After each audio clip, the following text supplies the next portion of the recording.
안녕하세요. 건강하고 활기찬 노년을 꿈꾸는 시니어 여러분. 오늘은 정말 중요한 질문으로 이야기를 시작해볼까 합니다. 혹시 병원 가는 날보다 공원 걷는 날이 더 많기를 바라시나요? 아니면 지팡이 대신 두 발로 굳건히 서서 사랑하는 손주들과 뛰어놀고 싶지는 않으신가요? 우리는 모두 오래오래 건강하게 살고 싶지만 그 방법을 제대로 아는 사람은 많지 않습니다. 하지만 걱정 마세요. 오늘은 그 꿈을 현실로 만들 수 있는 놀라운 비밀, 바로 우리의 식탁 위에 숨겨진 이야기에 대해 깊이 있게 나눠볼까 합니다.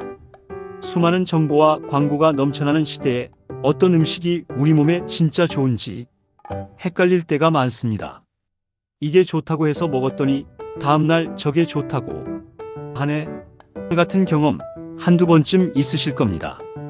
오늘은 이 혼란 속에서 굳건히 빛나는 진실 하나를 소개해 드릴 텐데요. 바로 콜린 캠벨 박사의 철학을 바탕으로 한 장수 식단의 비밀입니다. 캠벨 박사는 세계적으로 존경받는 영양학자로 그의 연구는 우리가 음식을 바라보는 방식을 완전히 바꿔놓았습니다.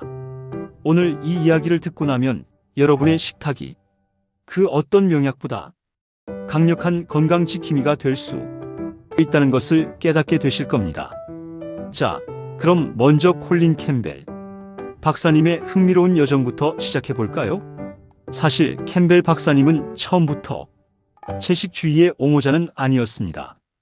오히려 그의 연구는 동물성 단백질, 특히 우유의 영양학적 가치를 입증하는 데 초점을 맞추고 있었죠. 그는 농가의 아들로 태어나 어릴 적부터 고기와 우유를 통해 성장했고 코넬 대학교에서 동물 영양학 박사 학위를 받으며 동물성 식품의 중요성을 확신했던 분입니다. 그랬던 그가 어떻게 식물성 식단의 대변인이 되었을까요? 그의 인생을 바꾼 결정적인 사건은 바로 1960년대 필리핀에서의 연구였습니다. 필리핀에서는 당시 어린이 간암 발생률이 높았는데 이는 오염된 땅콩에서 나오는 아플라톡신이라는 독소 때문으로 추정되었습니다. 캠벨 박사팀은 아플라톡신 노출과 간암 발생률의 상관관계를 연구하던 중 매우 충격적인 사실을 발견합니다. 아플라톡신에 노출된 아이들 중에서도 상대적으로 부유하여 동물성 단백질을 많이 섭취한 아이들이 오히려 간암에 걸릴 확률이 더 높았다는 것이죠. 반대로 가난해서 식물성 위주의 식사를 하던 아이들은 아플라톡신에 노출되었음에도 간암 발생률이 현저히 낮았습니다. 이 결과는 당시 영양학계의 통념을 완전히 뒤엎는 것이었습니다. 캠벨 박사님은 이 현상을 보며 동물성 단백질이 암을 촉진할 수도 있다는 의심을 품게 되었고, 이는 그의 평생 연구의 방향을 결정하는 중요한 전환점이 되었습니다. 이후 캠벨 박사님은 인류 역사상 가장 방대하고 포괄적인 영양학 연구 중 하나인 중국 연구를 시작합니다. 1983년부터 1989년까지 중국의 65개 지역에 걸쳐 6,500명이 넘는 사람들의 식습관, 생활방식, 질병 발생률 등 367가지 변수를 꼼꼼하게 조사했습니다. 이 연구는 중국 정부와 미국 코넬 대학교, 옥스퍼드 대학교가 공동으로 진행한 대규모 프로젝트였고, 그 결과는 전 세계를 뒤흔들었습니다. 연구 결과는 명확했습니다. 동물성 식품 섭취량이 적고 주로 채소, 과일, 통곡물, 콩류 등의 식물성 식품을 섭취하는 지역 주민들이 심장병, 당뇨병, 암, 비만과 같은 서구형 만성 질환에 걸릴 확률이 현저히 낮았다는 것입니다. 반대로 동물성 식품 섭취량이 많은 지역에서는 이러한 질병의 유병률이 높게 나타났습니다. 이 연구는 심지어 미량의 동물성 단백질조차도 만성 질환 발생 위험을 높일 수 있음을 시사했습니다. 캠벨 박사님은 이 연구를 통해 완전 채식 식단이 인간 건강에 가장 이상적이라는 결론에 도달했습니다. 여기서 완전 채식이란 단순히 고기를 먹지 않는 것을 넘어 가공되지 않은 통곡물, 채소, 과일, 콩류, 견과류, 씨앗류 등 자연 상태 그대로의 식물성 식품을 섭취하는 것을 의미합니다. 설탕, 정제된 밀가루, 식물성 기름, 가공식품 등은 최소한으로 섭취하는 것을 권장하죠. 그의 철학은 영양은 복잡한 화학물질의 조합이 아니라 음식 전체의 시너지 효과라는 것에 기반을 둡니다. 즉, 하나의 영양소를 섭취하는 것보다 다양한 영양소가 풍부하게 함유된 자연식품 그 자체를 섭취하는 것이 훨씬 중요하다는 뜻입니다. 이러한 연구 결과는 우리에게 심오한 심리학적 통찰을 제공합니다. 우리는 왜 건강에 좋다는 것을 알면서도 변화를 주저할까요? 첫째, 익숙함의 함정입니다. 우리는 오랫동안 특정 방식으로 식사해왔고 그 식단은 단순한 영양 섭취를 넘어 추억, 문화, 심지어 정체성과도 연결되어 있습니다. 명절 음식, 부모님이 해주시던 음식, 친구들과의 모임에서 먹는 음식 등은 단순히 배를 채우는 것을 넘어 정서적 안정감을 주죠.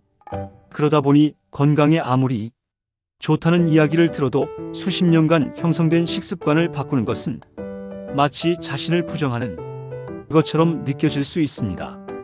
우리의 뇌는 변화를 싫어하고 익숙하고 편안한 상태를 유지하려는 경향이 강하기 때문입니다. 둘째, 정보의 혼란과 신뢰의 문제입니다. 우리는 매일매일 너무나도 많은 건강 정보를 접합니다. 어떤 전문가는 육식이 건강에 좋다고 하고 다른 전문가는 채식이 최고라고 합니다. 이러한 혼란 속에서 우리는 누구의 말을 믿어야 할지 갈피를 잡기 어렵습니다. 특히 식품 산업은 막대한 자본을 바탕으로 자신들의 제품을 홍보하고 때로는 과학적 근거가 부족한 정보로 소비자들을 현혹하기도 합니다. 이런 상황에서 자신의 건강을 위한 올바른 선택을 하는 것은 쉽지 않습니다. 우리는 자신에게 익숙하거나 듣고 싶은 이야기를 해주는 정보에 더 쉽게 귀를 기울이는 경향이 있습니다.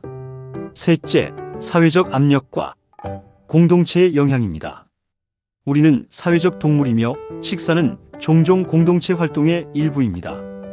가족이나 친구들이 모두 고기를 먹는데 혼자 채소를 고집하기는 어렵습니다. 같이 먹어야지, 이거 안 먹으면 기운 없지 와 같은 말들은 때로는 따뜻한 마음에서 비롯되지만 동시에 우리의 식단 선택에 압력을 가하기도 합니다. 특히 연령대가 높아질수록 이러한 공동체의 가치와 식사 예절이 더욱 중요하게 여겨지기 때문에 개인의 건강을 위한 식단 변화는 때론 사회적 고립감을 느끼게 할 수도 있습니다. 우리는 다 함께라는 소속감을 중요하게 생각하기 때문에 무의식적으로 주변 사람들이 식습관을 따라가려는 경향이 있습니다. 하지만 캠벨 박사님의 연구는 이러한 심리적 장벽을 넘어설 만한 강력한 동기를 부여합니다. 우리의 건강과 장수는 단순히 운이나 유전의 문제가 아니라 상당 부분 우리의 선택에 달려 있다는 것을 과학적으로 증명했기 때문입니다. 우리가 무엇을 먹을지 선택함으로써 우리는 만성질환의 위험을 줄이고 활기찬 노년을 위한 기틀을 다질 수 있습니다.